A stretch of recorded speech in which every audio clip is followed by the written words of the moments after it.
د افغانستان ختیځ ولایت ننګرهار کې سږ کال د کروندګرو لپاره یو آباد کال دی. فصلونه یې خړوب دي او د نورو کلونو په پرتله به یې حاصلات څو چنده وي. دا کوټ ولسوالي ده چیرته چې تیر څو کاله فصلونه له تندې سوځېدلي وو، خو سږ کال بیا له نورو کلونو ډېر جلا او باراني دي. هغه زوکړه ماته شوې چې خلکو سره یې اندېښنې ملې کړې وي. اوس ډېری سیمو کې غنم او نورې کروندې ثمر ته نږدې شوي چې له امله یې کروندګر راتلونکي ته هیله دي او په خبره یې دا ځل به د تاوان پر ځای څو برابره زیاته ګټه کوي.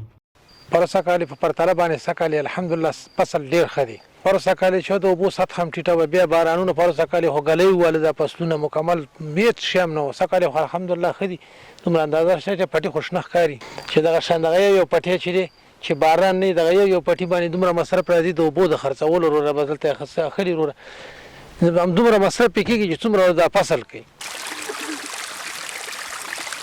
دا اوبه اوس دلته د تیر په څیر په سخته نه پیدا کیږي ځکه په اسانۍ تر دې ځایه را رسیږي. نور کلونه په همدې سیمه کې کروندګرو د لمریز دړو پر مټ له ژورو څاګانو راویستونکو اوبو ته انتظار کولو تر څو خپل فصلونه پرې خړوب کړي، خو هغه به هم ورته په ډېر لوړ قیمت تمامېدلې. د دوی په خبره د ټول کار خواري به یې بې ګټې وه او همدومره څه به ورته ځمکې ورکول چې پرې شوي لګښتونه بیرته پوره کړي. خو تیر کال بیا دا هم نه وه ورته پاتې او ګلۍ ترې هر څه اخیستي وو.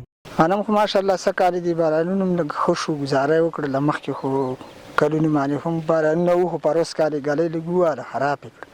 څه کال انشاءالله ښه دي، بد نه دي. نو الله مهربانه دی. په سینه مو دا ځمکې خو لږې اوبو نه دغه دي، فصلونه زموږ په سینه یې هر کال نو دغه باران پرې ښه راغی، ښه شو انشاءالله.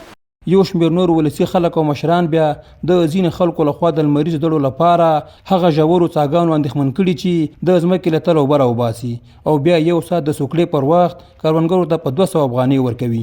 دوی وایي دا چارې راتلونکی ننګوي ځکه د ځمکې لاندې د اوبو سطحه ټیټیږي او په نږدې راتلونکي کې به د ځمکو د خړوب خو څه ان د څښاک پاکې اوبه به هم نه وي. الحمدلله د الله په درګاه کې د هېڅ شي کمی هم نشته. په دې باندې موږ واورې بارانونه هر څه ډېر دي، خو دلته یو ستونزه او یو مشکل چې هغه دی چې دې ته په د دنیاوالو هم فکر نه وي، زموږ د حکومتونو هم دې ته فکر نه. خلکو دلته ټویلونه والي د ځمکې تل نه اوبه راباسي، د ځمکې اوبه یې خلاصې کړي او هغه ټینکۍ چې کمې بارانونه نه ټینکۍ خالي کېږي، خود په خوده دا قلت نور هم زیاتېږي.